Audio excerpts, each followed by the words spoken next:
संगी भजले सीताराम।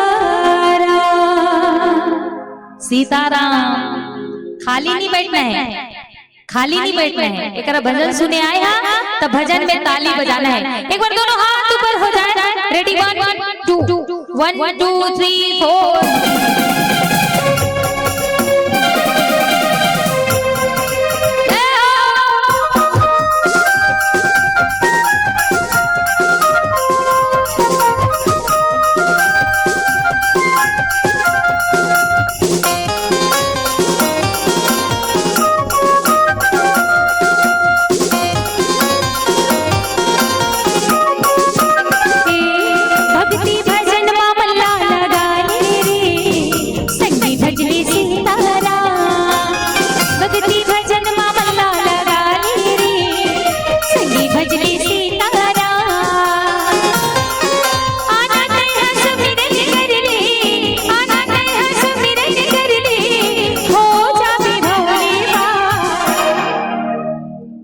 मजबूरी में ताली बजाए नहीं कहे।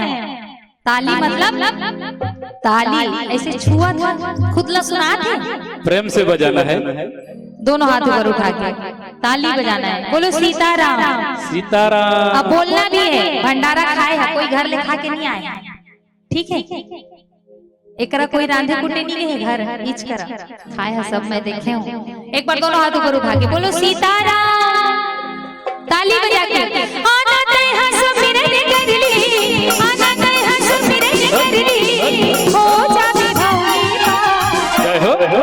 दीदी भजली सीताराम भक्ति भजन मामला लगाले रे।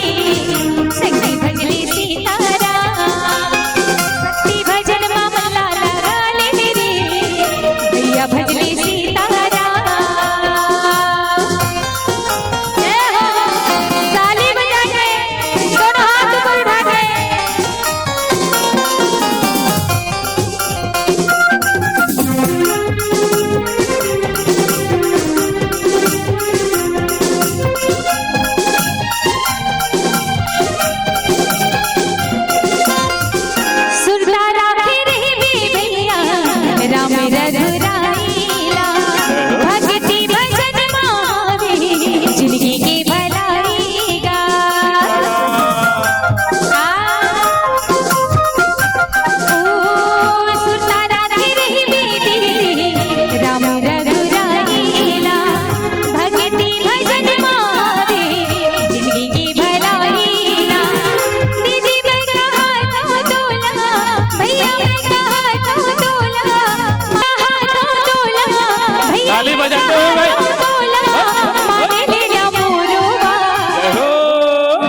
भैया भजली सीताराम भक्ति भजन मामला लगाले रे। संगी भजली सीताराम भक्ति भजन मामला लगाले रे। संगी भजली सीताराम।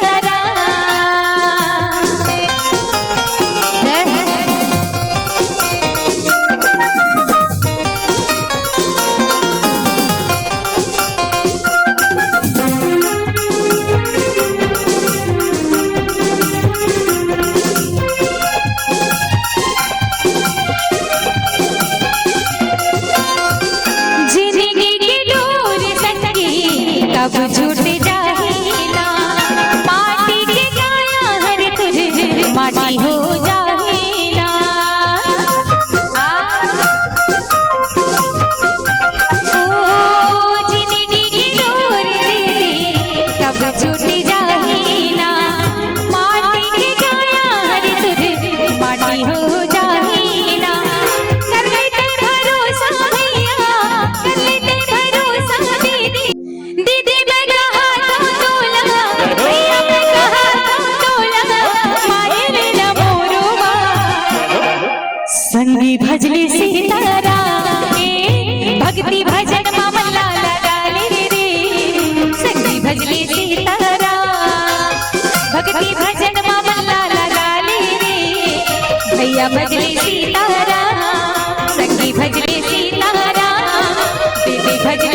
बोलो सियापति राम